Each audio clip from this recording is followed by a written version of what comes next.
welcome to the Quiet Shift podcast. The views, thoughts, and opinions expressed by guests on this podcast are solely their own and do not necessarily reflect or represent those of the hosts, production team, or 502 Media LLC. We do not endorse or take responsibility for any opinions, statements, or actions made by our guests, as their actions are entirely their own. This podcast is intended for mature audiences only. Discussions may include topics that some listeners may find sensitive or triggering. Viewer and listener discretion is advised.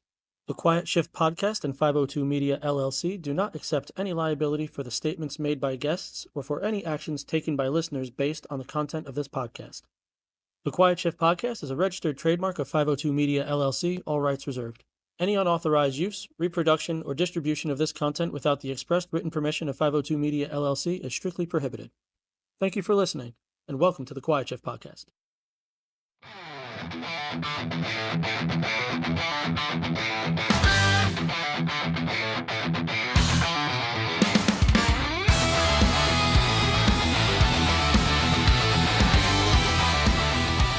What's going on, friends? Welcome to the Quiet Shift Podcast. My name's Anthony, content creator badge 502. And listen, today's a banger. And you know what? Today's podcast hits home. Listen, let me take you back. All right, let's take you back to when TikTok for badge 502 over here was just in its infancy. All right, it was nothing more than a star nursery, if you will, just a veritable world of possibilities. They had just switched over from Musically. It's 2020. COVID is ripe, and this is what we did in COVID. We just acted goofy. I had just become an EMT. Right? I needed something to distract myself from some of the things that I was seeing. Because mind you, when I had started EMS, I went from dealing with a sick person every so often, maybe someone who fell down, scraped their knee, to COVID, and I was seeing 15 to 20 patients a day. We were transporting the world. So when I started doing TikTok, it was because I needed something cathartic to just sort of take the edge off everything I was seeing. And at that time, I stumbled onto a creator, right? And this creator, right, when we started interacting, we started chatting in the craziest of ways. I'm going to let her tell you the Croissant Army story, all right? You're going to hear all about it. And also, if you don't know about the Croissant Army story, you're not OG TikTok, all right? You are not OG TikTok, because the croissant was placed upon the TikTok homepage on TikTok. All right. So if you don't know about the TikTok Croissant Army, you're not nearly as OG as you think you are. But listen, today we have one of my OGest of friends, one of the sweetest people in the world, and someone that I'm truly proud to be able to call my friend, a fantastic content creator, someone who has safety first in her mind, our good friend, Jodi the bus driver. Jodi, what's going on, girl? Hey. What's up? How are you? I am well. How about yourself? Oh, I am just this side of fantastic. It's so good to have you here. Jodi and I have been friends for so long. It's so good to finally get her on the podcast. It's so good to be able to spend a little bit of time with her. This is probably the closest that we've been able to even interact on the old interwebs, because this just isn't something that we do on TikTok. No, it's not. Creators, no. I was just trying to see if I could find out when we started interacting, but I can't seem to find it. It is back. It's gotta be. So my first no video, I think, was in 2023. So it had to be just before that, because I think all that with the Croissant Army happened in 22, I think. Yeah, so it was well back. Yeah, it was 22, and that's when we started. That's when you followed me, and you had made a couple of comments, I'm pretty sure, on my posts, and I just noticed that you were an EMT or whatever and went, I'll follow you. Yeah, why not? Yeah.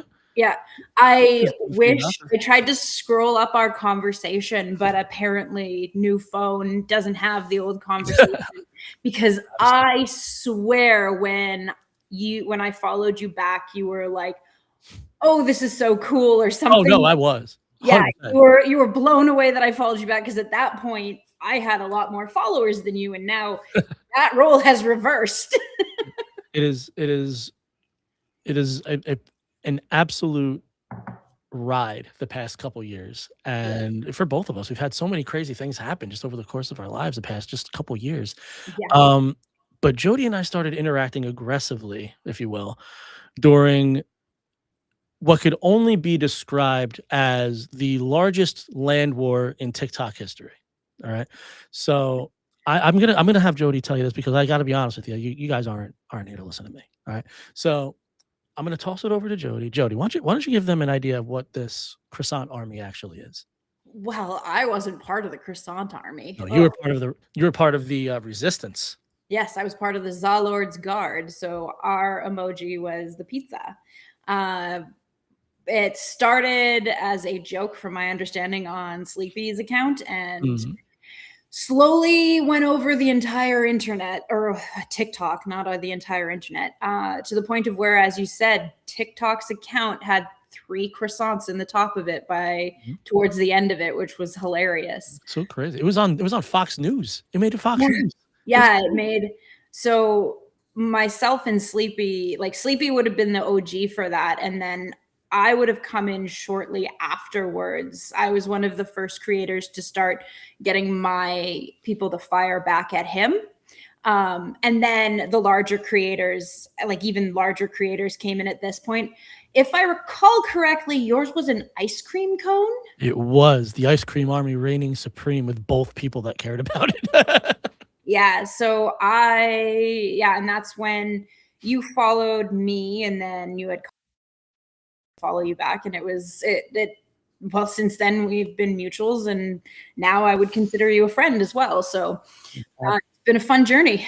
It's been wild. It's been ins and so in one of my videos, so basically what ended up happening was I woke up to just I cannot say this in a severe enough term, thousands of comments out of nowhere. I didn't have a 1,000 comment account.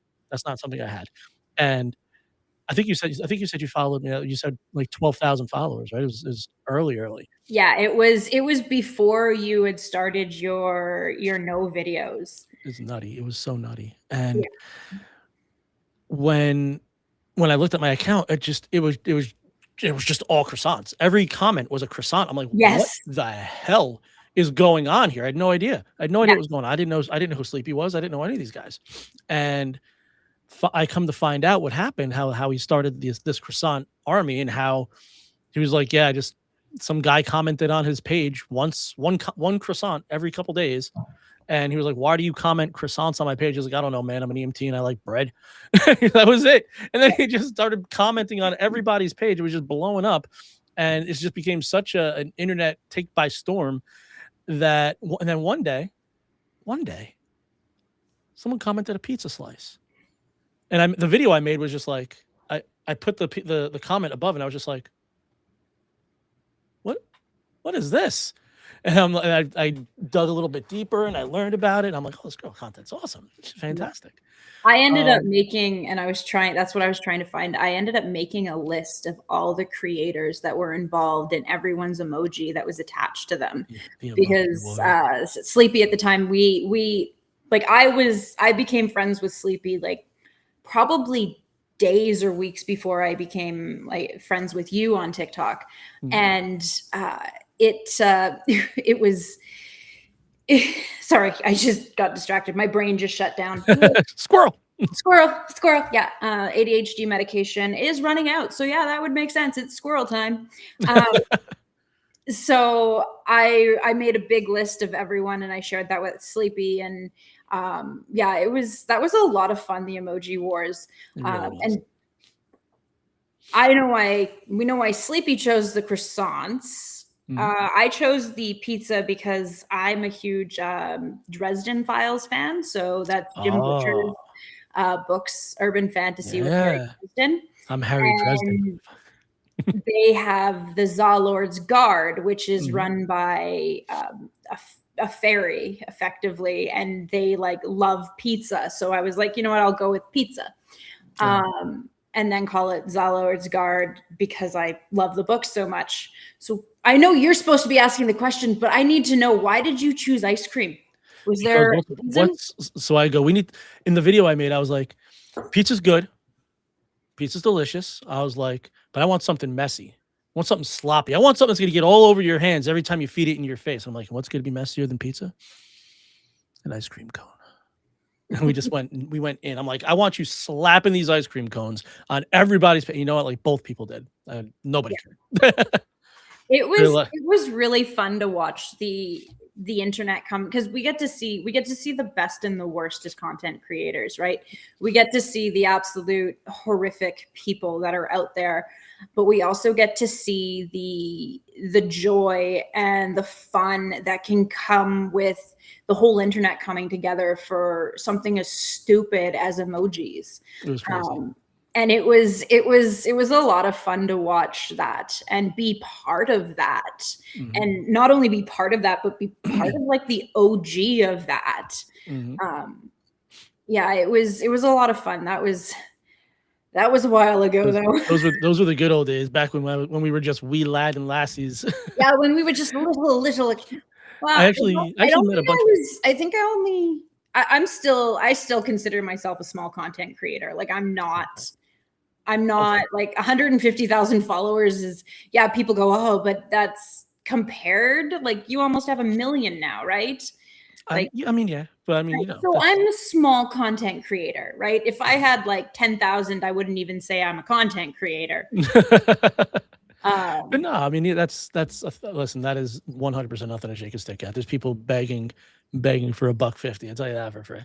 Yeah. Well, see, you're in the States, so you would get money for it. I get money. Oh, that's true. For my TikTok. That's true. For those of you guys who don't know, Jodi's up in Canada, our neighbor to the north there, and their TikTok is just not monetized. They don't have monetization up there, which is crazy, because the massive amounts of creators that are in Canada. Like you have, like, Call Me Chris was from Canada. She just moved to the States now. Call Me Chris, her TikTok wasn't monetized. All right, Tank Tolman, Canadian, TikTok's not monetized. Like these are massive creators who would be making an absurd amount of money. Yeah, they could be living off the amount that they're making from it, and we're not. Like I'd still get pennies, but even then, like it would be nice, but it's not something that I'm striving for in a lot of ways, because I still want TikTok to be a hobby or an interest or something like that. I don't want it to become a job. I like the job I have, and I show everyone it, so I don't want TikTok to take over that, if that makes sense. So I almost makes perfect sense. Yeah, I enjoy just doing it for the change and the people and and to be honest, the attention. I'm ADHD, like any content creator out there. Yeah, any content creator out there, you can't say you're not in it for the attention. Like, yeah, it's not the worst problem to have. Yeah. Yeah.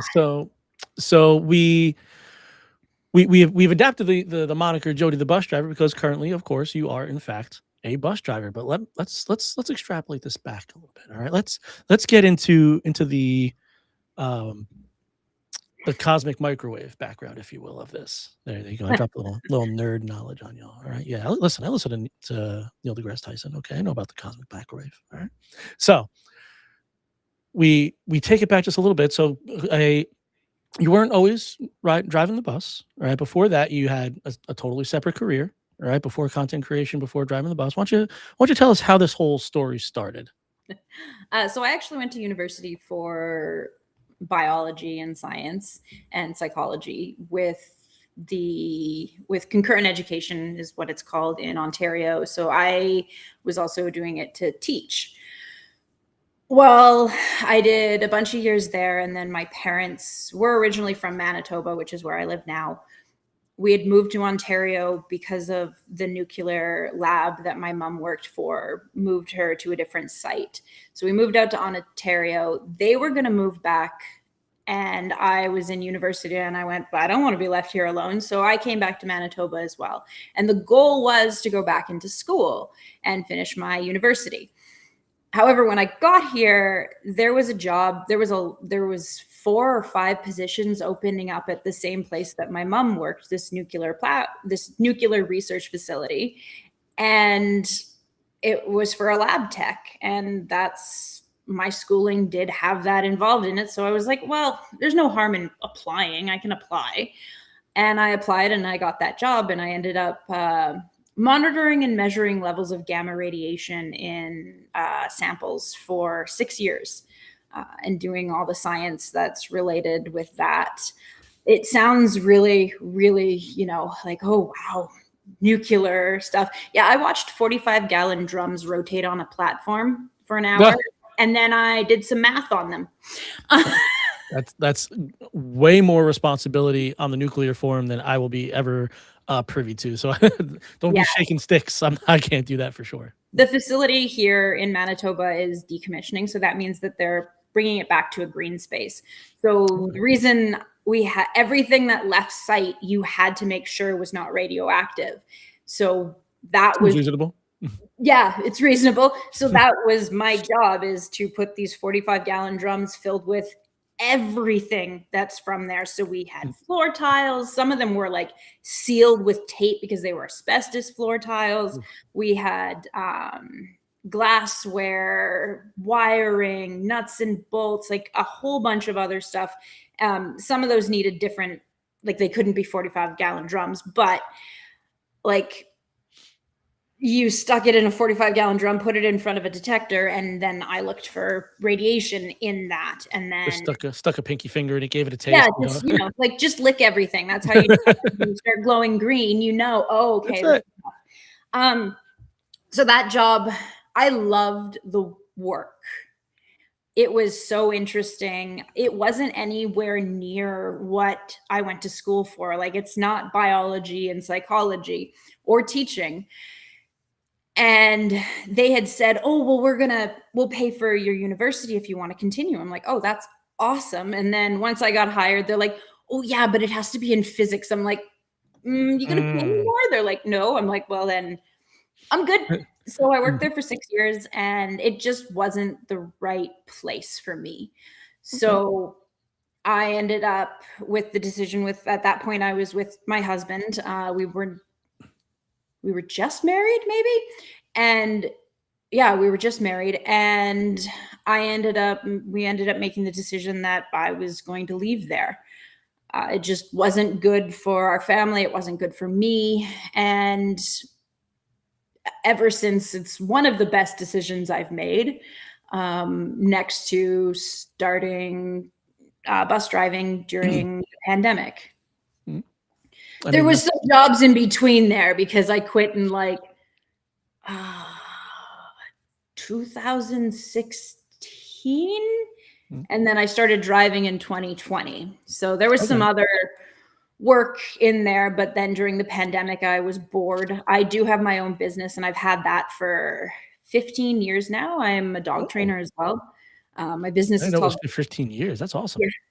Yeah, it's called Furry Godmother. And I've been doing that for 15 years, and that's still ongoing. Guys, do me a favor, check copyright laws and see if I can use that down in the States. Okay, just Actually, I need to go back to the office and redo that because we moved and they didn't. I have to make sure that I go and do that. They only ask us every 6 years, so it's like, oh yeah, that's coming up. Same thing with my drone certification. Like I fly, and then all of a sudden I'm like, do I have a license? Do I have a license for this? Yeah, do I? Let me make sure I'm doing this right. Yeah. So during the pandemic, everyone was getting a dog, but no one was training them. So I started specializing in aggression, which has helped out a lot after the pandemic because a lot of the dogs, unfortunately, have come with aggression. But my mom suggested, because in her retirement from the nuclear facility, she started driving school bus. And she said, you know what, you'd really like it. You should give it a try. And I said, okay, fine. I'm that bored. I apply, and before I get my license, I remember walking into the office, and my boss, who is leaving us this summer, unfortunately, he's been with me along this entire journey because even though I don't speak for my division, obviously they know about me. Right. So he's been here for this whole journey. And so I remember walking into the office and him saying to me, hey, do you want to drive Route 16? And I was like, well, I can. And he goes, no, forever. I went, What? So they had a permanent position immediately, and they said, "Well, drive it for a couple of days and see if you like it." And by about 3 days in, I was like, "Yeah, I don't want to drive another route," because I was supposed to be a spare driver, which means that I would have the ability, if I get a phone call, I can say, "No, I don't want to drive." Versus, obviously, if I have a route, I can't really say, "No, I don't want to drive today." They can walk. Yeah, they can walk. It would only be like I think it's a 3-hour bike ride or something. Uphill both ways. Yeah. So yeah, in -40-degree weather should be great. And it never gets cold No either. That issue. doesn't happen. On the prairie where there's no trees, I can see no problem with this. There's zero issues, zero issues. So now we've migrated over. Now we're driving this bus, and when does driving the bus turn into I want to make content about this? Because you have a very niche platform, and you're Very, very very good at it. You're I'm listen, I went to a few years at least of school, right? And I've had to ride the bus, and I can promise you that the drivers that I had are not as knowledgeable or learned about what you do as them. All right. So how did this became it was a job, but it turned into a passion. And I love that about you so much, and that you take what you do so seriously. But now it turns into something that you can create content about. So how does Jody, who drives the bus, become Jody the bus driver? well, so That's how every story starts. Ah, yeah, I well, know. How did it start? Well, I made one stupid video and it went viral. That's I that's there I it is. I made a Have a great bunch. night, guys. Yeah, that's it. Ta-da! So I had made a Freeze the theme song and roll the credits. exactly. I had made a couple of videos prior. One's merging like my dog training with what I do, and then I had made other ones like joking videos about things that like my students' parents have gotten me. They got me. I still have this somewhere, but it's a water bottle, and it says something along the lines of "Who cares what's in my cup? I was a school bus driver during the pandemic." And I just absolutely love that water bottle. And I made videos like that. And then I just made this one stupid video because my bus that I had at the time, I called her the drama queen. And oddly less dramatic than my current bus, but I miss her so much. I want her back. And there is a possibility I will get her back because she's still running and mine's going to explode, but that's a whole other story. So I made this one video saying today on Will She Start? And it doesn't start. And made it in the morning, went along my day, looked back at the video and went, oh, that's a lot of views. And then slowly watched the view count tick up. And I went, this isn't going to be hidden anymore. This isn't going to be a cute little like this isn't going to be something that I can hide from the division anymore. Not that I was hiding it per se, but I knew the phone call was coming and it came. Did it? It was a text I've had message those from phone my calls. boss saying, hey, I need to talk to you. When are you going to be at the compound? And I went, I'll be there at 3. Okay, wonderful. See you then. Yeah, see you then. And I remember walking up, driving in, and my boss is standing waiting for me at the compound doors, and he goes, what did he say? Something along the lines of like "Hello, superstar" or something. Oh, busted. You want an autograph? Oh, you saw the video, huh? He goes, yeah. And then he basically said, you need to read the social media policy. They were so I don't really talk about my division a ton because we are separate entities, right? I work for them, but I don't speak at all for them. I speak for myself. Right. And I remember him walking up and even though they've been incredibly supportive this entire time, he looked at me and went, you need to read this. And it was the social media policy. And that was the beginning of me reading a lot of policies. From then on, that just became something that now I do for fun, which is just weird. And I found that I wasn't breaking the majority of the rules. There was one that I didn't really know about, and it was I can't swear or Okay. share things with swear words in them. Interesting. So he basically said to me, like, I've watched all your videos over the weekend, and um you need to stick to the social media policy. And there's only one that he had any issue with. And it was literally me.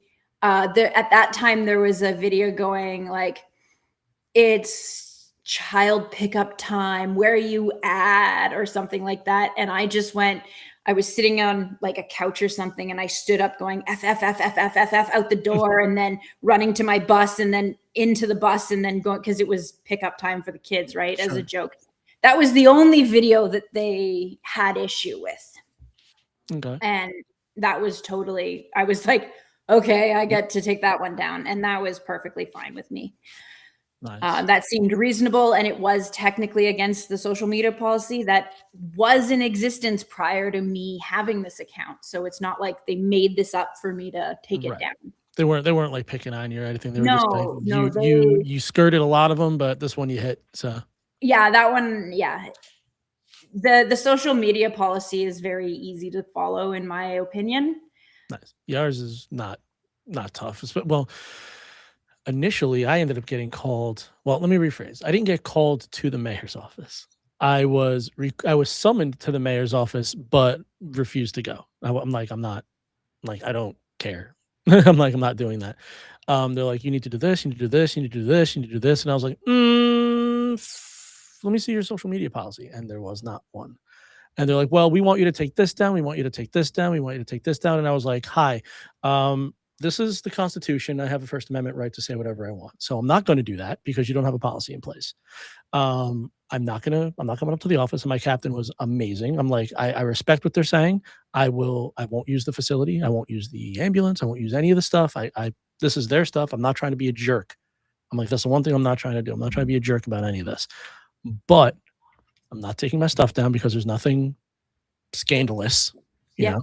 I'm like, I'm not doing that. It's no difference than if the ambulance went by in a parade. Mhm. You know, it's on camera.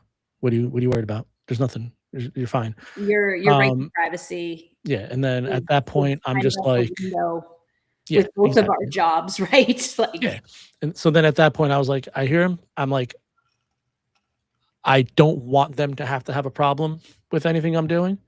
Like I'm not trying to purposely ruffle feathers here. So I just cut out everything from that department, and then I'm not there anymore. So it's like whatever. But I did a bunch of stuff for the mayor to kind of make him like me a little bit. Like I started doing some drone work for him. You know, I'm not trying to be mean. I'm not a mean spirited person, and I do believe that he was getting like fake emails sent to him. Like I can't bullet. I'm like, shut up. They're all they're fake. You checked them. We vetted the emails. We know that they're fake. They're just people trying to get you razzed up. Like come on. But nonetheless, we weren't gonna cause issues. So now I'm not there. I'm not at any of those departments. So it is what it is. But yeah, I mean, as long as you're able to skirt the policy at that point, that sounds like you had a pretty good yeah. system in And place already. clearly it hasn't been an issue because the policy's never changed. And So it's nothing that directed towards what you were doing, which is yeah, great. exactly. So in fact, in my case, they had no issue with me continuing to film on the bus as long as, and it says it in the social media policy, that I cannot show the logo. Sure. So I went a Makes sense. step further, and some of my previous videos prior to that, you can see the name. Most of them I've taken down, but I'm sure it's still out there. And it's not hard to figure out which division I work for, even though I'm Mm, not going to say the name, mm. right? It's not hard. So And it I don't even show the name on the bus. Like when I take videos and there's a bus behind me or whatever, I'm making sure that you can't see the first name. Sometimes you'll be able to see school division, but you won't be able to see the first part of it. gotcha. Um, Makes I sense. also it's harder with like my vest, because if I ever turn around, like it's on the back of my vest. And they've Gotcha. never really mentioned anything about that, but I mean, even then I try not to do that. Mhm. That Um, makes sense. Like, you're definitely trying to play you're yeah, trying to well, play by the rules the best you it's can. also my student safety. Like, it's not just like I need to follow the social media policy because it's there. The biggest reason I don't wanna do it is because and why from the get-go it wasn't something that I was trying to show is because of my student safety, right? If there's a like I've had crazy threats, like crazy threats on my account before. And my work obviously knows about this, but they threaten my students. That's not Yeah, conveniently they live in Texas, so it might be a little hard to get here. yeah, it's a little bit of a walk. Yeah, yeah, I could find out exactly where they lived from their account. I'm like, Ooh, "Hey, maybe," and then I sent that information to you guys down there, like, "Hey, your guy's doing this. Maybe you should deal with this FBI because, this is now cross borders." But yeah, no, they threatened my students with yeah. Yeah, sorry, I froze there for a it's all second. Our good. internet is I power the edit button, don't you worry. Oh, you hit something? No, not me.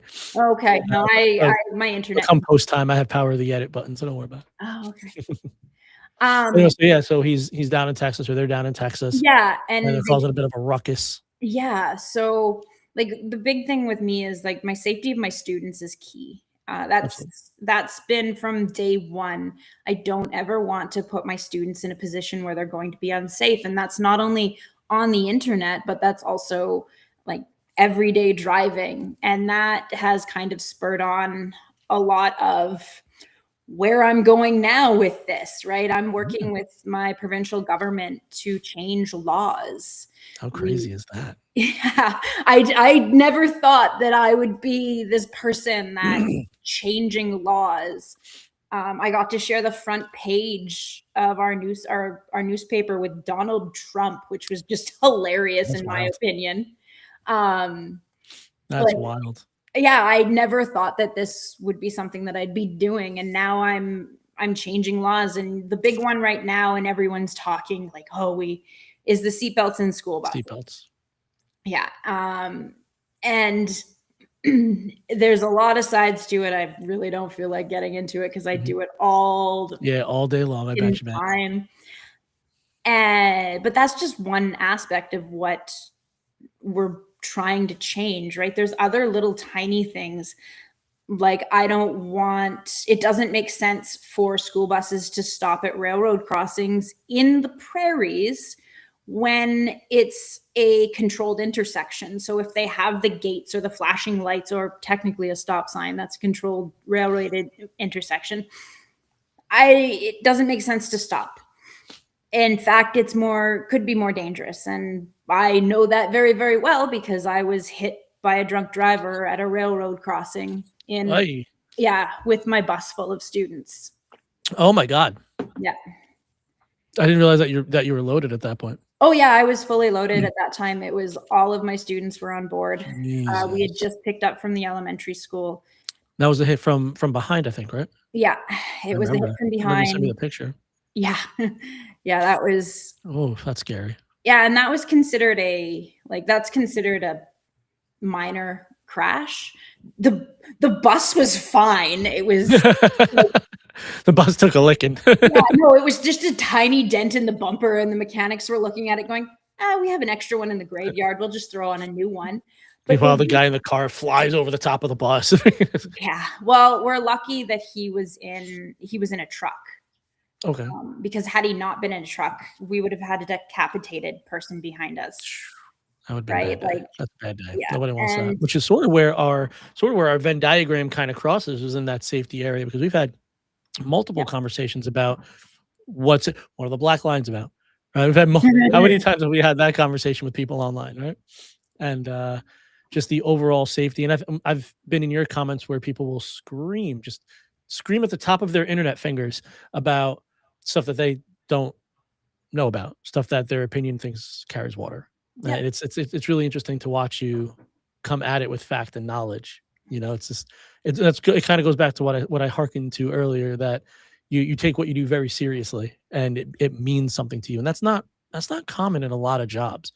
Like I'm inherently interested in the things that I do because I believe that making a difference and serving your community is something that's it's almost it's almost your duty. I've always said that like tell people all the time about the sign that was above my mom's couch, and I still believe that to this day. That service to others is the rent that we pay for our room here on earth. It's something that I truly believe in. You're doing the same thing. You're serving the community that you're in.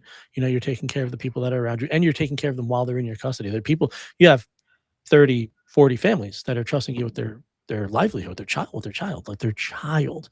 That's a huge undertaking. And it's Yeah, it's it is. beautiful to see that you take it so seriously, especially when it comes to safety. Yeah, and it's partially my personality. It's also partially like just it's not something I would have chosen to be doing this, but it's something that now that I'm doing it, I can't think of my world in a different way. Like this is something that I love so much. I truthfully love this job. There's only very few days, and normally it's if I'm sick or if there's something else going on at home that I get up and I'm like, "Oh, I don't want to go." Most days it's I want to go. I was off for 2 months just over the past little while for issues that I'm not going to get into in real depth because I'd like to keep my job.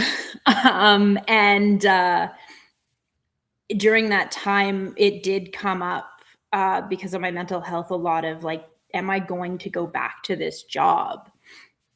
And the first day back, when I was pulling up to the students and the smiles on their face to see it was me, I was like, yeah, I'm doing this.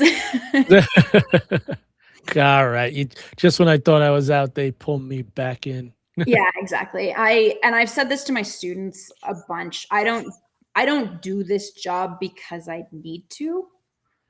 I do this job because I love it and because of the students. That's Um, beautiful. there's BS that of course I would want to go away and not have to deal with, right? I am working for a government organization, so there's red tape and bureaucracy, and Oh yeah. I do not play well in that environment. I am not I'm a team player, but my drive to be correct, my drive to disprove misinformation, that can be very difficult for an Only employer. child syndrome coming out. Yeah, and it can be very difficult for an employer, and I know that, and especially when you're in that bureaucracy and things like that, it Sure. can be very, very troublesome. I always say one of the reasons why I love working on the school bus is because when the people I work with on a daily basis act like children, it's because they're children. That's fair. Versus That's another job where you have to work with adults and they're acting like children, and you're like, fair. I want to stab you.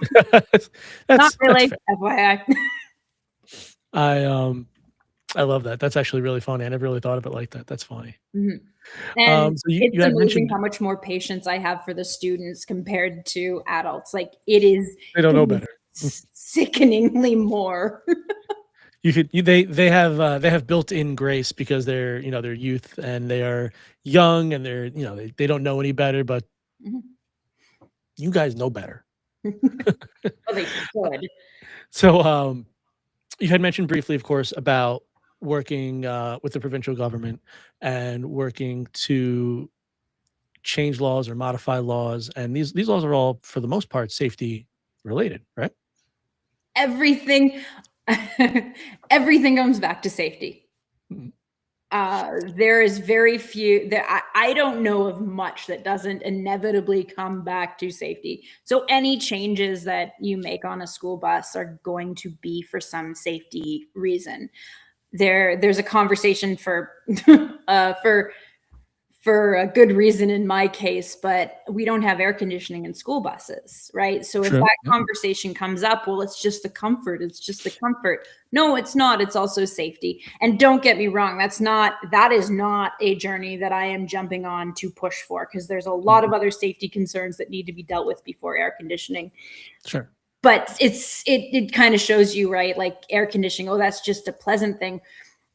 Because of some of the health issues I've been having, and I've been open with them online. I'm anaphylactic level allergic to heat.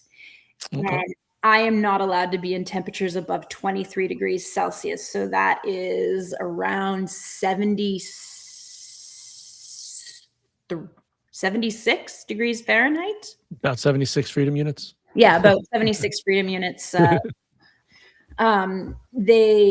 So like air conditioning has come up because of that. So that's why that comes to mind. But whenever anyone hears of air conditioning on the bus, they're like, well, there's no need for that. It's, you unroll the windows. So I've had to have a temperature sensor in the school bus. And there's one day that it reached 47 degrees Celsius, which is, I have no idea in freedom units. 9/5 C plus 32. By the way, that's a formula for converting Fahrenheit to Celsius. Would you like to know why? I'll tell you all about it. No, I normally most numbers I can get, but once you go over a point for me, I'm just like, nah, don't want to do this. But that's got to be over 100 degrees, right? 100 and what was it? 40 what? 47 degrees. What's 47 degrees Celsius in Fahrenheit? 116 degrees. 116, yeah. Crazy. So it gets hot in those. I always, whenever I walked up to them, when I could walk up to them and it was warm, I always used to call it my little toaster oven. When I was in middle school, I was super sick. I was so sick. I felt absolutely garbage. I went to my class, it was a science class, and it was a 10-question test, and the entire test was converting Fahrenheit to Celsius and Celsius to Fahrenheit. And I was so sick. I took the paper, I wrote my name on top of it, I pushed it forward. We had these long metalish desks, right? They were just long, beaker tables, science tables, and I slid the test forward. I moved everything and I just put my head down, and that was it. I went to sleep. Bell went off. I went through the rest of the day. Now that test was at like 10 o'clock in the morning. My mom works. My mom was a career woman. My class got out at 3:02. My school got out at 3:02. That test was at 10 o'clock. By the time I got home, my mom was home and she had that test in her hand. And that is a conversation that I was never willing to have again. It was a bad day. So I'm like, Mom, I'm so sick. She's like, well, you could have not went to school. You wouldn't have a giant zero with your name on top of a test, and you look like an idiot. You make me look like an idiot. It was a whole spiel. I'm like, I'm not sure how I made you look like an idiot, Mom. I'm so sorry. And I'm like, but yeah, it was a bad day.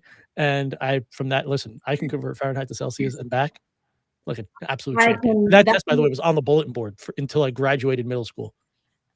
That's a nice reminder. Thanks, Mom. My mom she did not play games. My mom did not play games. But that's why I'm super. I might not know how to do it in my head, but I know the formula. No, I wouldn't be able to do it in my head either. But some of it, living so close to y'all, we have to learn some. Close enough to say y'all. Okay. Yes, I know. I picked that up because like I used to say you guys all the time, and then it just became, well, should you say that? Because we're not all guys. And now I'm dealing with kids. So it was, sure. And then I'm on TikTok too, and people were calling me out for that. And so I just went, you know what? I'm just going with the y'all. Going Southern here. You just talk to him like Letterkenny. How you know? Just blah blah to him. So it all comes back to safety. So how does one get to the point where, and I'm using this term both lovingly and colloquially, how does one raise a stink enough to be able to speak to a government entity about something like this? Because I mean, I could tell you that I think, okay, perfect example. I think EpiPens should be on every airplane, and for a long time they weren't. And Dr. Mike had a whole situation where he didn't have one available to him when he was on a flight, and this whole thing happened. You can go check out Dr. Mike's story about that. But Long story short, EpiPens are on planes now. All right. So how do you get to that point Funny enough, where that's on my list as well. and listen, as well it should be, because listen, in the rock paper scissors of the things that I'm trained to do as an EMT, it takes nothing to stab someone in the thigh with a pen and let the pen do the work. All right, these are not pop it, you know. Oh, I don't That's worry. it. I know how to use I these. know that's it. Pop it, orange to the, I've done blue to the that sky, orange once to the this thigh, slam year, it, call it a day. 3 times last year on myself. Oof, love that. And to yourself is like, that's not a small needle, man. That's and you gotta hold it, and then you gotta rub it. Oh, no thanks. You know what? Everyone was trying. When I was told about them, they're like, "Oh, it's gonna hurt. It's gonna be bad." And I was like, so the first time I was super scared, and I do it, and I'm just like, it hurt more hitting myself. Nah, I guess you tell you what, it's not as bad as the alternative. So No, it there's that. really isn't. So I was like, okay. And now, yeah, it's a needle. It's going to hurt, but it's not anywhere near as scary as it was made out to be. That's fair. And but yeah, but how does one get to the point where now you're like, this means so much, and this is so important that I need you to know it's important. Like, how do you make that transition from this is a thought to this is a conversation? TikTok. The answer is TikTok, it seems. Fair enough. So Greasy, or was it the squeaky wheel gets the grease? That type of deal. kind of, not really, actually. That's not the way that I was going with this. All right, tell me. How I got from having the idea of seatbelts need to be on school buses to going to the government about this, that would not have happened had people not been argumentative and rude and obnoxious online, because I had to do all the research to basically say F you to those people in my own blunt way. And had I not done that research and then started going like, okay, this is actually like super dangerous. Like there's like, we kill students. It's as simple as that. Like students die because of this. Moving from that to, okay, how do I change this? Well, the only way I knew going Canada wide would be useless, because Transport Canada actually is at fault for, they're the ones why we don't have seatbelts in school buses in both the States and in Canada. Like they are the problem. And I've said that very blatantly online too, other places than this. Like they are the problem. They are the ones. They're the problem. If she says so, then I believe it. Let's get them. Let's do this. Let's make it happen. Well, they're a government organization, and oddly, they were going to put seatbelts in school buses, and then suddenly the manufacturers met with them, and then they weren't going to anymore. Oh, fancy how that works. I know. And now the manufacturers are going, we need to put seatbelts in school buses. Here's the liability. Government, have fun. So I knew I had to go provincially. Nice thing about provincially, nice and negative thing all about provincially here, and it's a very similar system down to the States, is that we have, I think, what do you guys have? State senators? Is that what that's called? We do. Yeah. Yeah. So you guys have people that are elected for your area that are supposed to talk for your state. They're supposed to speak. Right? They're supposed to speak for our. It depends on how you're talking, because we have senators and we have like our representatives are basically countywide. We have like county executives and things like that. Okay, so I might be thinking more the county-wide kind of idea.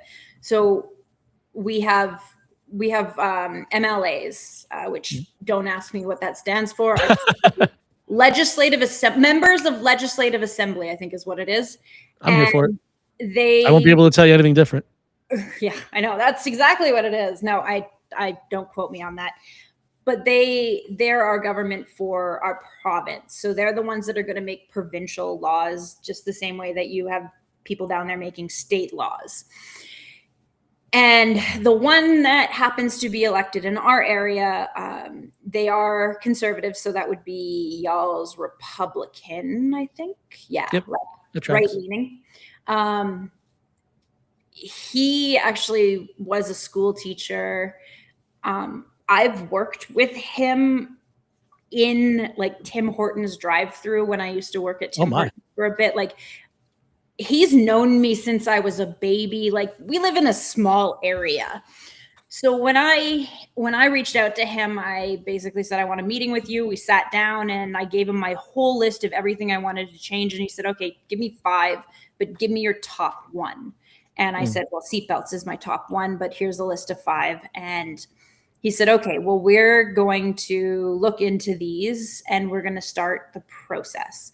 And I've been basically their right-hand man, right-hand woman, helping them along the entire way up to and including doing all the research for them. Like, I've written a 67-page research article that is currently being peer reviewed by industry experts down actually in the States, who do refer to me as the Canadian expert in this.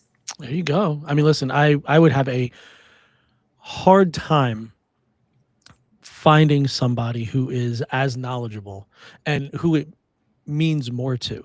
If that's, I mean, that's kind of poor phraseology, but it's something that you're passionate about. And I think sometimes, and we see this in everything, passion gets in the way of facts a lot, because it just turns into emotion, and you don't let it do that. You manage to approach everything factually and intelligently, and from a wider scope, from from the 10,000-foot view, if you will.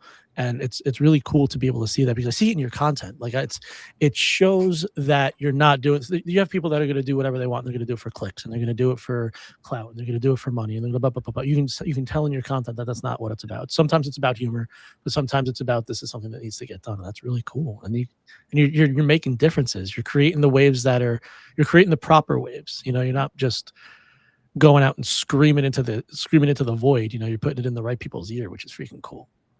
And I know it has been going into it. It hasn't been easy, to be honest. A lot of the videos that I make, especially on the seatbelt topic, they are in response to really rude or Yeah, you get some good ones. or like just sickeningly repetitive things that are said over and over and over again, or where, like, because when when you're a creator, you get to see all the comments. So like, if I see a person post like 3 comments and along to other people, and they're all like a rude tone, yeah, I always like the idea of, like, I try to be polite and nice and, live up to the Canadian stereotype. Sure, that's fair. I'm going to meet your energy when you come at me. So if you're going to come into my comment section and be an a-hole, I'm going to be an a-hole back. Which would never, ever happen on the internet. Everybody is No, peachy never. and jelly I know it's never happened. Yeah, it's never once. odd when it. Yeah, never. So that one time. So I wish that was the case. Right. God, that one time this hour, maybe. Yeah. And that's why a lot of people I haven't been on TikTok a lot over the last 3 months because of the thing that happened at work, and then me being off. I just knew that it would not be a healthy place for me to be. And just, I guess, a tiny bit of detail, so there's not like, ooh, it was my choice to not be at work. There you go. That wasn't work's choice for me not to be at work. That was my choice. And my doctor's going, I can't be here. So like, during that time, I knew it wasn't going to be good to be on TikTok, because I could not deal with those people. And on top of that, right around the time that the thing happened at work, there was more than one thing that happened at work. And one of the ones that I will talk about is, it moved from people online who were just nameless, faceless accounts to people I know. People who are bus drivers in Manitoba. Oh dear. Were coming after me. That's so silly. And that was, I just needed to take a step back and say, I'm sorry, I can't. If this is how you're going to treat me, I just need a break. So that's why I haven't been on TikTok much. I am hoping I am going to be getting back on there now because I'm in a place where I can deal with people and can deal with the fact that, I know that there are Manitoba bus drivers that hate this, and that is totally okay. You're allowed to have your own opinion. There is one, and of course, they haven't given me permission, so I'm not going to give any details about the person, but I know they are against the idea, but they have the respect and decency to come and talk to me. And we've had some really good conversations. In fact, they brought forward points to me that I went, that's a really good one that I'm going to be looking into. I just didn't feel like it because, again, this came all at the same time that all of this was happening. So will injuries increase on the bus, not deaths? Will injuries increase on the bus because of the seat belts? Specifically whiplash, because hitting the seat in front of you can get whiplash. I know because I've seen it. But would it increase it more? And that's something that it's a good question. It is a reasonable question that needs to be talked about. But that person had the decency and respect to come to me and say and ask questions and listen, which is not something I see online, oddly. I'd be interested to know a little bit about that because, I mean, traditionally, whiplash is your head going backwards. And if you hit the seat in front of you, your head's not really going backwards per se. I suppose there's a way that it could. Your whole body. But if you so yes, your head twist, goes backwards with your entire body. Yeah, that's what I think it kind of is. Like your body's probably what's going to go forward, right? So body goes forward. The seat your head kind of. The seat itself has some collapsing ability, Gotcha. and then you do go back again, though. But it's your whole body. So it's your body causing the whiplash as opposed to your head causing the whiplash. Yeah, but your head is still like not solid, right? If it was like a T, it would be fine. Like if we had like no neck, let's say, no neck, then I think our head would be fine. But because it's here, because it's a different weight, right? Your body is heavier, so it's going to go first, and then your head's going to come along, right? Makes sense. So it's something I do want to look into, and it's a very logical concern, right? Is this going to increase injuries? And the answer might very well be yes. And then it's okay.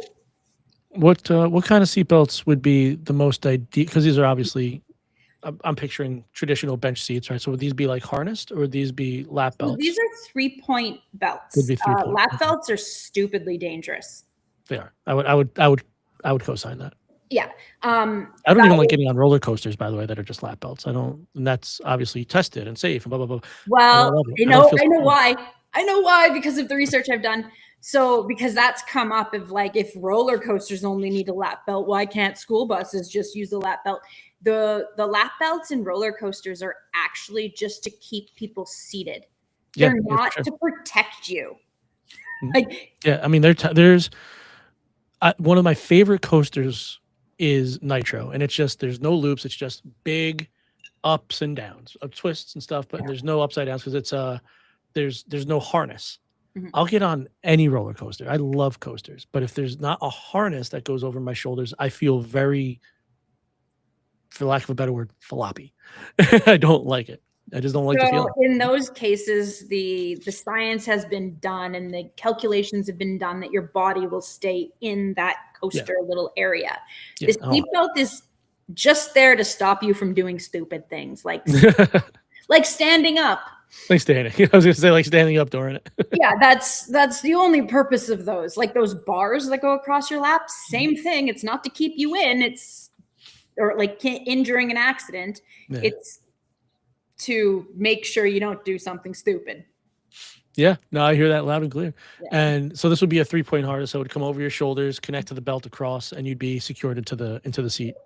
Yeah, it would be. It looks almost identical to the ones that you have in your car.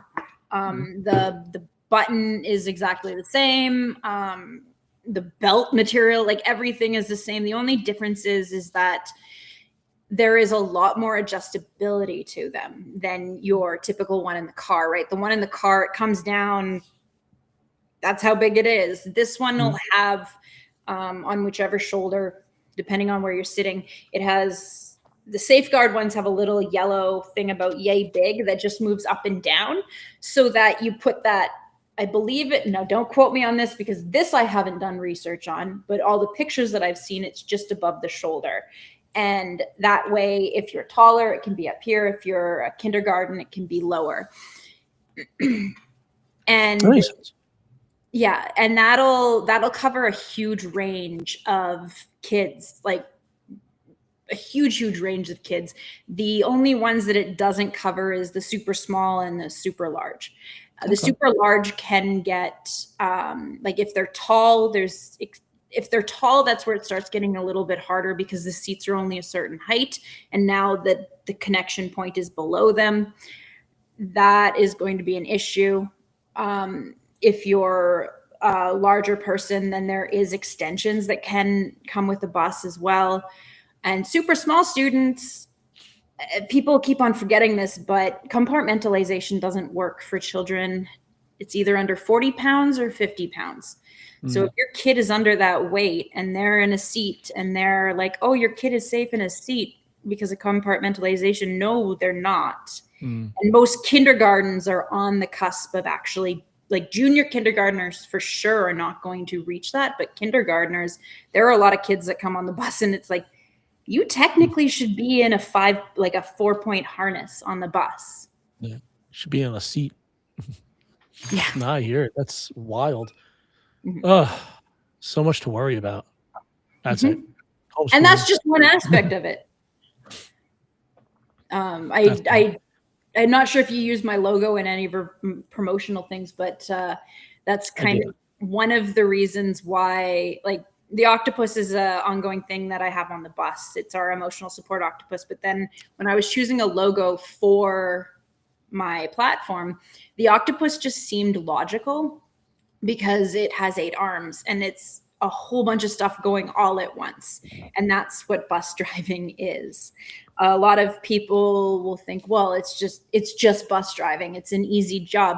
Yeah, if it was just me and the bus, it'd be super easy. Yeah, it'd be super easy. It'd be really easy. And don't get me wrong, I have a really easy group of students, thanks a lot in part to the previous driver, Vicky. She won't mind if I'm calling her out. Thanks a lot to her. And then also thanks a lot into like the kids and their parents. And I don't want to toot my own horn, but if there's problems on the bus driver also likely is part of the problem as well. And so I'm really, really spoiled and have a great group of kids. But if you don't, there's a lot of parents who have to there's a lot of people who have to turn down the radio if they're lost, right? That's fair. And now and there are a lot of people who can't drive if their kids are fighting. They need to pull over to the side of the road. Well, now think you have 45, 50 kids easily behind you, all doing different things, all at the same time. And they want you to pay attention to obviously what's in front of you because you're driving, but you also have to pay attention to these kids behind you and make sure that they're doing everything right. So an octopus just made a lot of sense. Because you're multitasking constantly. And that's wild. Humans are not multitasking. That's freaking nutty. Is there any resolution for this insight, or is this something that's just going to be ongoing? The seatbelt thing? For the seatbelts. So it's a government. So, you know, they tell me dates and then they're like, oh, it's not going to work or whatever.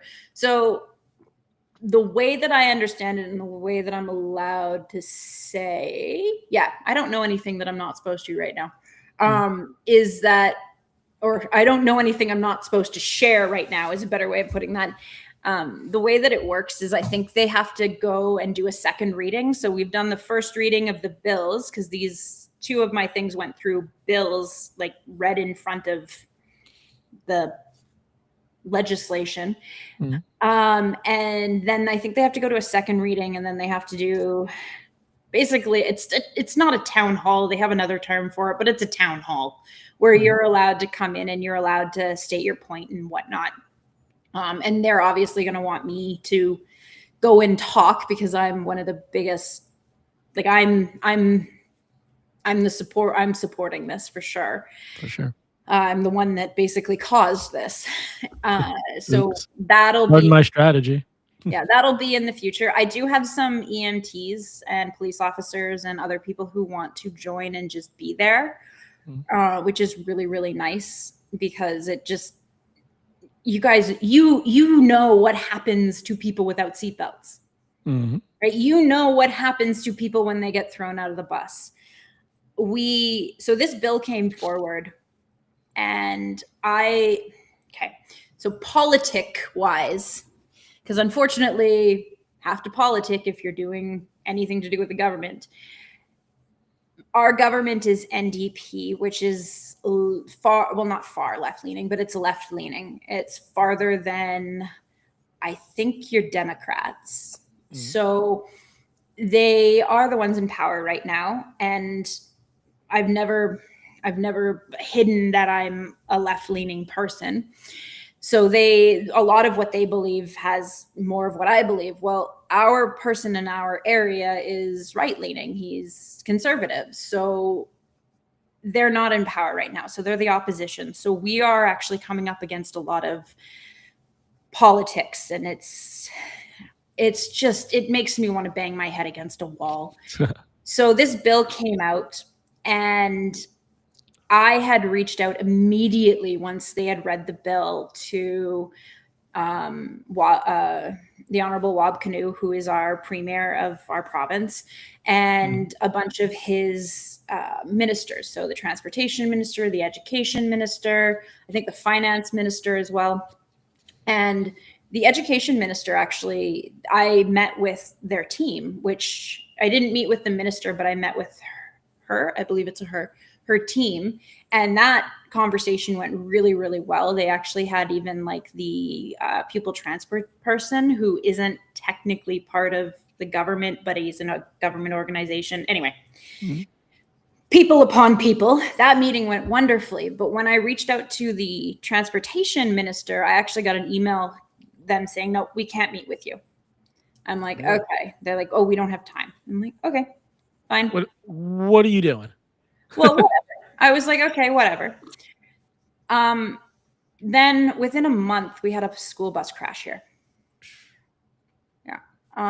And the bus ended up, I believe, it rolled a bunch of times. And one of the kids was, one for sure, there may have been more, was ejected out of the window. Oh, God. Yeah. And during that month period, they had called on experts to talk about seatbelts. And one of the experts outright said, well, the windows are too small for kids to be ejected out of. Oh, yeah? You know, the windows that we use as emergency exits. Oh, yeah? That's probably the wrong thing to say. Those are too small for kids to fit out. I'm like, you mean the ones we climb out on okay.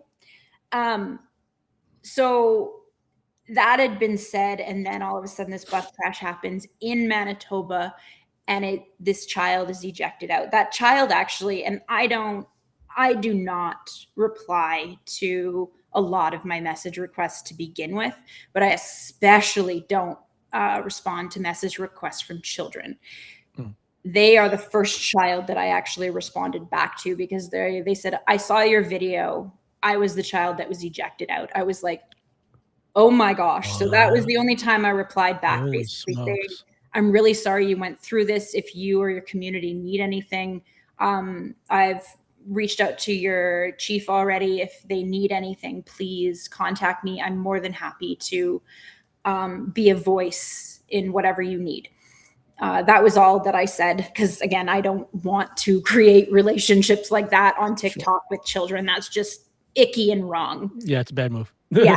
But in that case, I was like, okay, yeah, they deserve at least I've read your message. An acknowledgement. Sure.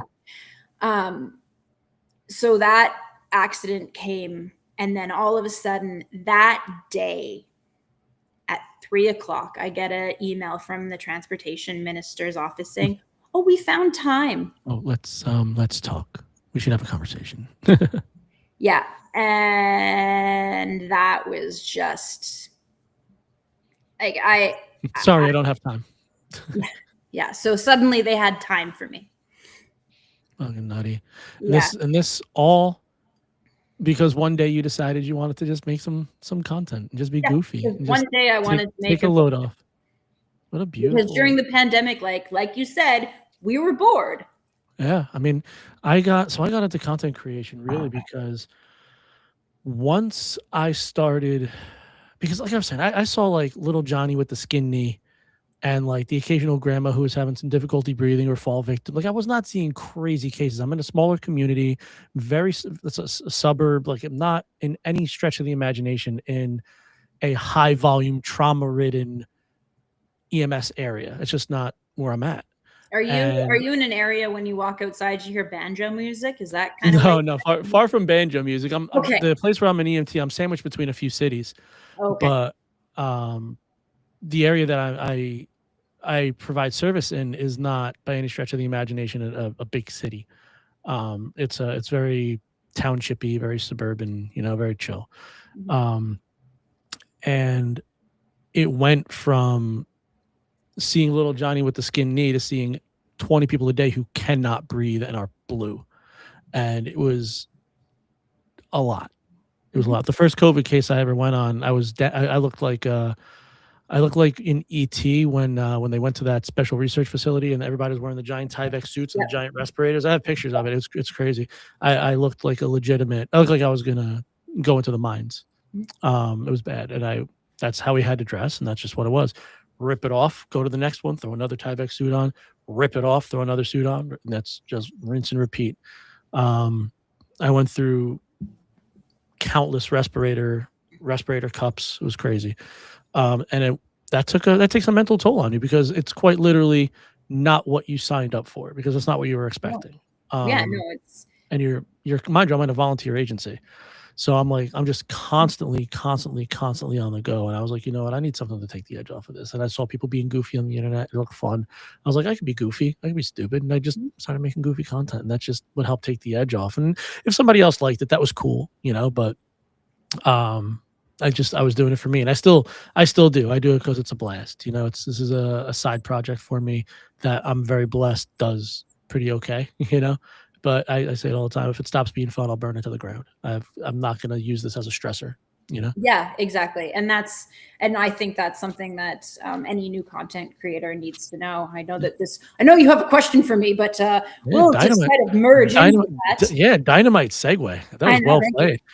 So, That's the, something that any new content creator needs to know is you are still a human being and you need to figure out what your cues or where you need to figure out yourself and what your signs are that you are getting way Mhm. too way too angry or upset or whatever and just Mhm. take that step back Mhm. because one, it's supposed to be fun. If it's not fun anymore, well then that's an issue. Yeah, you're not doing it right. Yeah, you're not doing it right. And taking a break, yeah, you're gonna have people, yeah, it's gonna hurt you in the algorithm and Mhm.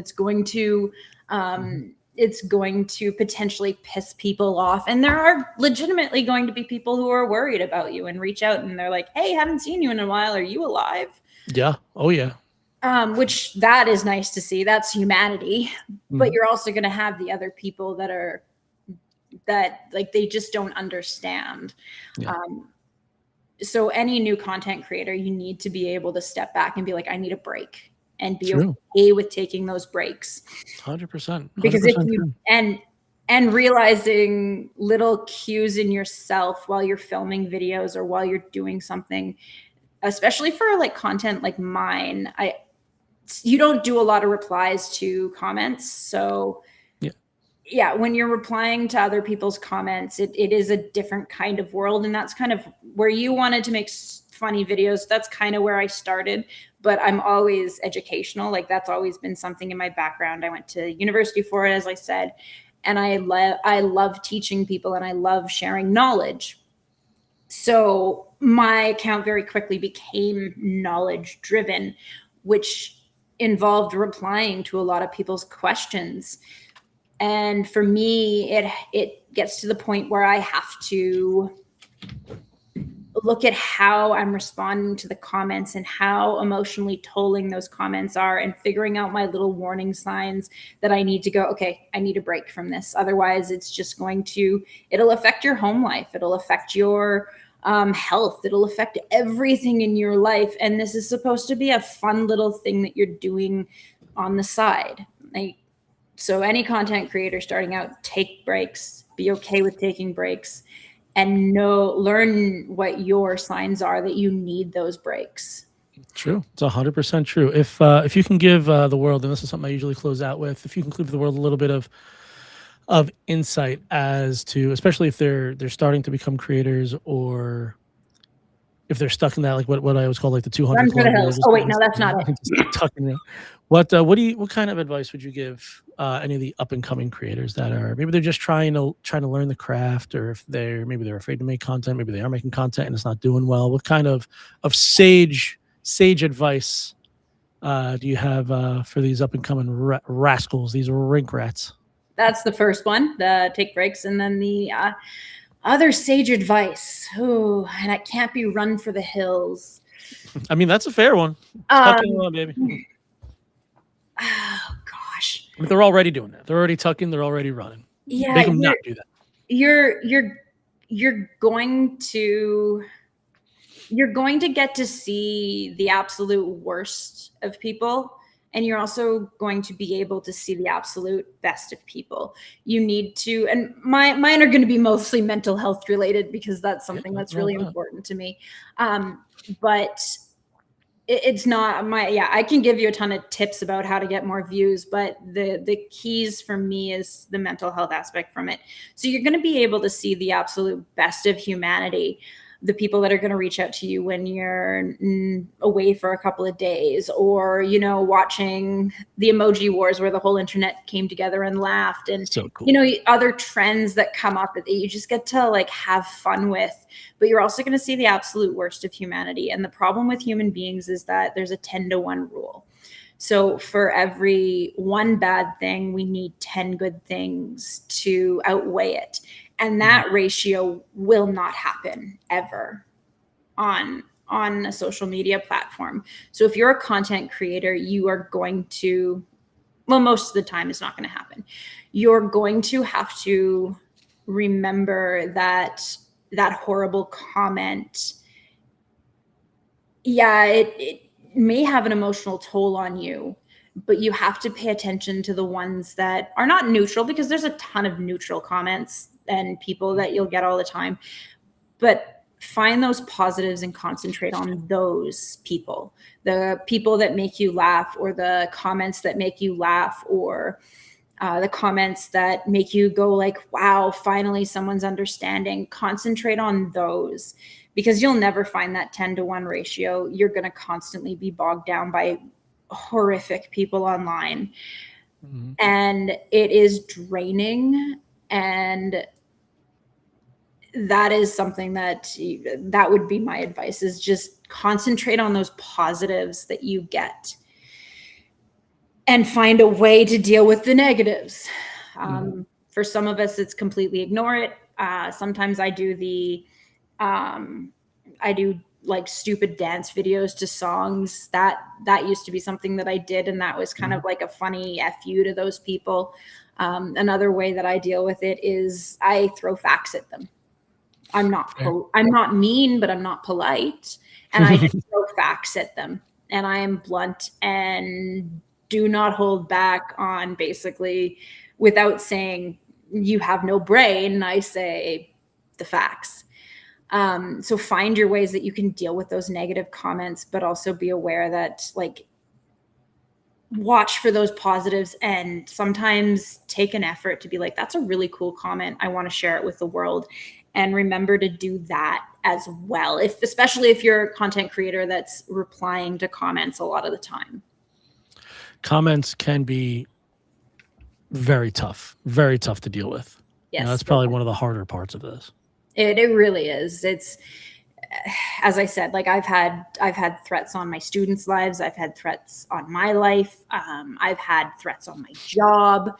I've had people calling me every name under the moon, including like things that like, yeah, just horrible names. And TikTok doesn't care. TikTok does not care. TikTok does not. They don't care. Like my video will get taken down because, you know, oh, they can see the AI sees skin. Well, it's my arm. Well, there's nudity.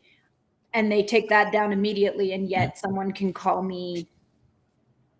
Yeah. TikTok just took down one of my videos for violence, which it's not. It was a firework going off. And by the way, that video was a repost and it's up still. The previous one is up, but that one's fine. But this one's not. Make it make sense. I don't know. One of my first dings on my account was because I pissed off Gen Z. I pissed off Gen Z bad. Don't do that. Don't do that on the internet either. Don't piss off Gen X. Don't piss off Gen Z. They will get back at you. Zach Davies comments, would you recommend setting max video rate in terms of making video and publishing, thinking in terms of preventing burnout? Would you recommend? So would you basically dump videos, like power dump videos? So I don't. It depends on the person, right? So for me, I don't really set a video max for myself. If I feel like doing 3 videos in a day, I'll do 3 videos in a day. If I feel like doing none in a day or in a week, I'll do none. If I feel like doing 30 in one day, I've done that. Power the repost button, y'all. Yeah. Like I don't think a set limit. It's more about knowing what your limit is and your limit on that day. So by setting a video rate might work for some, especially if that's really something that's good in your brain and how you work. But for me, what that would inevitably do is it would bog me down. I'd be like, I have to post today because I created a max one, or whatever. So that it depends on you. If that's something that's going to help you, then do it. If it's not, then stop it, or don't do it. And if you have started it and it's going against you, stop it. There's no the nice thing about being online is, generally speaking, you can try a lot of things and you will know what works immediately, and you will know what works maybe over time, and you will know what doesn't work very quickly. You will know what does not work. Yeah, everyone will tell you when something does not work. Don't you worry. You will get one compliment and 50 negs. Yeah. 50 negative comment. Yeah. One thing that works really, really well is making sure to just keep those mistakes in your videos. Yeah, it's actually true. That'll drive an algorithm real fast. Oh my gosh, the algorithm loves that. So Yeah. there'll be I'll deliberately misspell stuff in my captions. Yeah, you spell something wrong, or you say, oh my gosh, the way that I say decal just pisses everyone right off. What's a decal?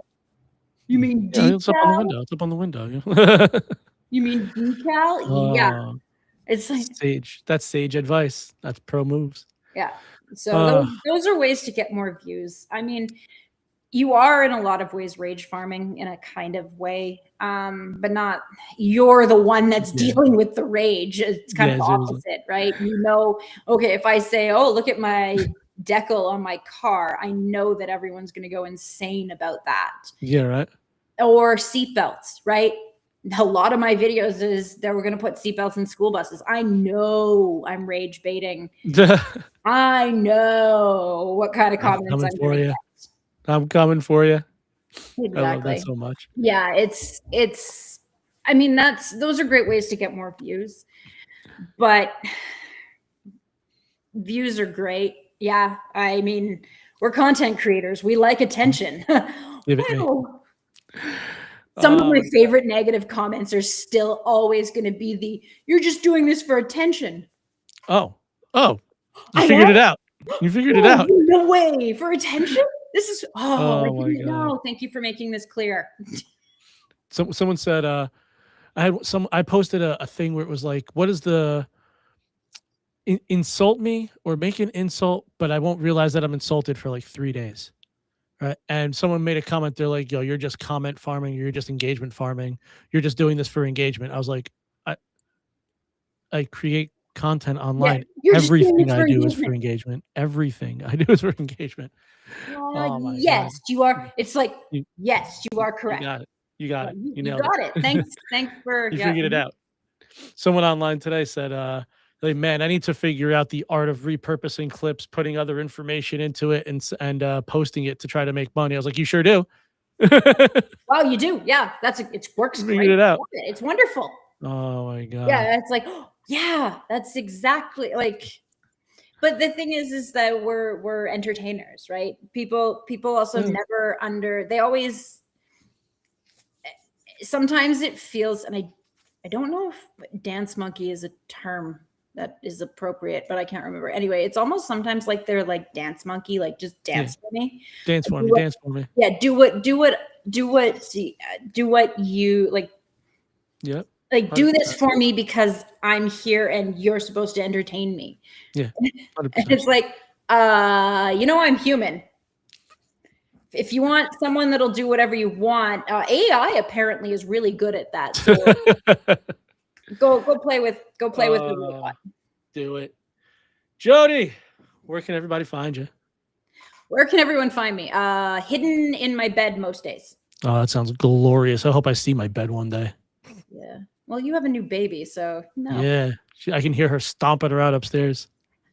My dogs are probably pissed off with me. They're in the kennel. But where you can find me, pretty much only TikTok. I have and Instagram. Actually, I do stuff on Instagram. Okay. Instagram is more like if I take photos that I want to share with people, that'll be on there. I do have accounts on every platform that is available that I'm aware of. Mainly just so that I have that name, so that no one else can take it. I don't spend a lot of time on it because, as I said, I don't want this to be a job. I want this to be a hobby. And as soon as I start moving to other platforms, well, that's work. That is work. It is work. It's work. It's extra work. Whereas taking a video and posting it, that's barely work. Do I spend time on it? Yes. Especially all the times. Especially any of the videos where I have to do research. Like you spend so much time at the research. I'm like, I don't want to post this on YouTube and Instagram and TikTok and then TikTok is my main platform. Instagram, if you want to kind of see more personal touch. But I mean, technically you can follow me wherever. Every once in a while I do stop into some of the other ones and be like, hey, I'm still alive. I still exist. I still exist. But yeah, that's where you can find me. You got it, Jodi. Thank you so much for hanging out with me today. Thank you so much. I'm glad we finally got to do this. I'm happy to. Guys, and thank you all for hanging out with us today on the Quiet Shift Podcast. Thank you so much to my good friend Jodi, the bus driver. Check her out on Instagram. Check her out on TikTok. TikTok if you want to watch her. Instagram if you want to learn just a little bit more about the softer side of Sears over there. Guys, thank you again so much for hanging out with us. A big thank you to our sponsor, Frontline Optics. If you haven't had a chance to check out Frontline Optics, they are sunglasses by responders for responders. Listen, if you break them, they're going to get you new ones. They're going to figure it all out for you. I've been using Frontline since well before they knew about me. I still use them today. They're the only glasses I pick up. Go ahead and take a peek over at frontlineoptics.com. Use code badge502, get 15% off your order. Just go spend all your money. All right. If you're interested in helping to support anything that we do over here at the Quiet Shift Podcast or anything across any of the Badge 502 platforms, check out the Ko-fi. Check everything out over on badge502.com. Ko-fi is a great way to jump onto a subscription service if you want a couple of cool perks, hang out in our Discord, a whole bunch of really cool things. A huge thank you to my good friend Jodi for coming to hang out with me. Jodi, thank you so much. Not a problem. Thank you. It was fun being on here. It was so much fun, guys. For all of you guys over there in TV land, is TV land even still a thing? Work hard, be kind always. Do not forget to tell somebody that you love them today. Say it often. Make it weird. Have a beautiful rest of your day. And to all you knuckleheads out on the internet, I hope you have a quiet shift. Have a beautiful rest of your day. Love you, Jodi. Love you too.